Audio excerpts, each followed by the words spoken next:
A few years ago, I used to work as an EMT and security officer at a massive facility.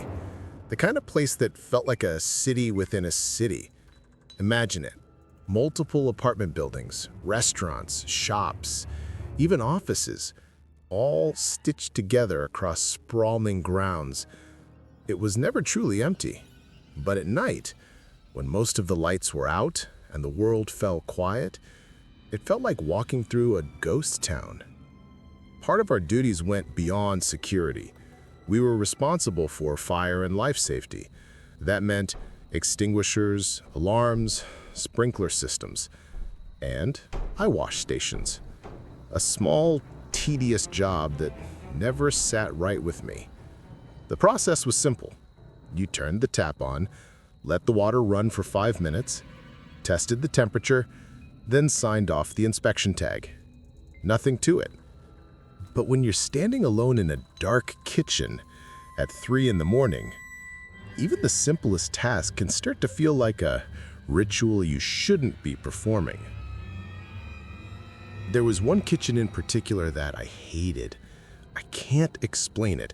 The air just felt heavier in there. Every time I walked through those swinging doors, it was like invisible eyes pressed against my back. I always caught myself glancing toward the entryways, half expecting to see a shadow standing there, silently watching. Most of the time it was just paranoia, but in that building, in that kitchen, the feeling was worse, almost unbearable. Earlier that night, my coworker had been showing off his new shoes. He was excited, like a kid with a new toy. He kept saying how our long patrols would break the men fast. We laughed about it, and then we split up, like we always did. The campus was too big to cover together, so we each took different zones. That detail will matter later. When it was my turn to check the dreaded kitchen, the campus was dead silent. No footsteps but mine. No voices. Just the low hum of electricity and the occasional clank of pipes settling. I pushed open the kitchen door, the hinges groaning like something reluctant to let me in. My phone flashlight cut through the dark, its beam bouncing off stainless steel counters and hanging utensils that swayed slightly in the air, as if disturbed just seconds before. I found the eyewash station, flipped the handle, and listened as water gushed into the sink. The sound filled the silence, masking everything else. 5 long minutes. I shifted from foot to foot, waiting, scanning the shadows. Finally, I shut it off, dried my hands, and leaned over to sign the inspection tag. That's when I heard it. Footsteps. Slow. Heavy. Coming across the tile. I froze. The hair on my arm stood up. From the corner of my eye, I caught movement. Legs. Shoes. They stopped just 2 feet away from me. Relief washed over me for a split second. They looked exactly like my coworker's new shoes. He must have finished his patrol early and come to mess with me. I chuckled nervously, still looking down at the tag. Wow, you really are trying to break them in. How did you finish your building so quickly? Silence. No laugh. No footsteps retreating. Just stillness. I frowned, my pen hovering over the paper. Slowly, I lifted my head. No one was there. My stomach dropped. My pulse hammered in my ears. For a second, I wondered if I had imagined the whole thing. The legs, the shoes, the sound. Then my radio crackled. It was my coworker's voice. Cheerful, casual. Cleared my building. Heading to the next. And that was when the dread hit me full force. He was across campus, nowhere near me. I snapped my flashlight up, its beam slicing across counters, corners, the wide empty floor. Nothing. I forced myself to walk the kitchen, every nerve screaming. I checked behind prep tables, under sinks, behind the freezer door. Empty. Always empty. But the echo of those footsteps clung to me. That was 5 years ago, and I can still remember the feeling, the weight of another presence, the certainty that something stood right beside me, only to vanish the second I dared to look. I've told myself 100 times I was tired, that maybe the shadows tricked me, or my brain played a cruel trick after hours of patrols.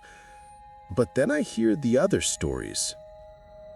Coworkers who swore they saw shadows moving in that same kitchen, a janitor who refused to work the East Wing after midnight because something whispered his name, a dishwasher who felt a hand on his shoulder when he was the only one in the room. Too many stories, too many coincidences. And sometimes, when I close my eyes at night, I can still picture those shoes, just 2 feet away, silent, waiting. It was the winter of 1986. I was just 10 years old when my mom told us we'd be spending the long weekend at her friend Mariana's new cabin. The cabin had been left to her by her boyfriend, who had recently passed away. She'd never even set foot inside since inheriting it, but told my mom we could use it. It sounded exciting, an adventure. But the moment we pulled into the driveway and opened that front door, everything changed. The second we stepped inside, I felt it, a weight in the air, as if someone was already standing there watching us. My eyes went straight to the stone fireplace, and I swear I saw a figure, dark, heavy, standing right there, silent, unwelcoming. It didn't want us in that house. The entire weekend, that feeling never left, the sense of being watched, of not belonging. Then, Saturday afternoon, while I was sitting on the living room floor with my baby brother Matthew, the back door slammed. It slammed so violently the entire house shook.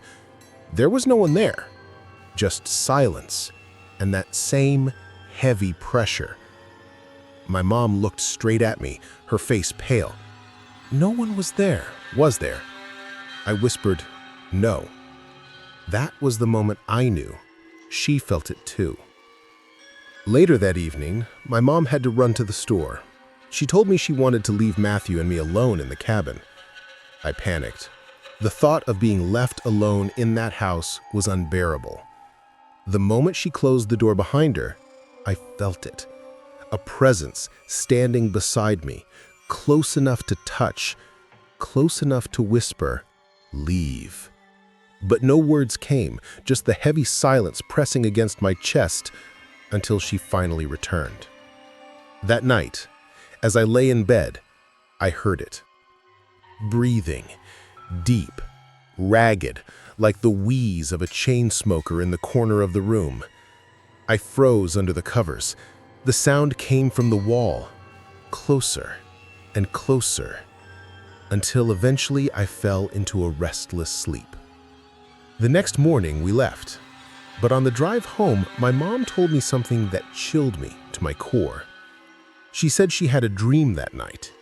In it, a man stood over her and told her to get out. When she woke, the living room where she had been sleeping was filled with smoke. The fireplace flue had slammed shut, pushing thick black smoke back inside the cabin. She admitted then she had felt the presence too. 5 years later, my mom went back with my stepdad. They stayed the weekend. This time, nothing strange happened. No doors slamming, no heavy breathing. The cabin seemed quiet. But then, something small. My mom wanted to make herself a drink. She had a can of Clamato juice, but couldn't find a can opener. She searched every drawer, every cupboard. Nothing. She stepped out to ask my stepdad. He hadn't seen it. But when she walked back into the kitchen, There it was, a can opener, sitting right next to the Clamato can, on the exact spot she had just searched. Maybe it was a trick of the mind. Maybe grief leaves a stain on a place. Or maybe, just maybe, some houses don't want to be left alone.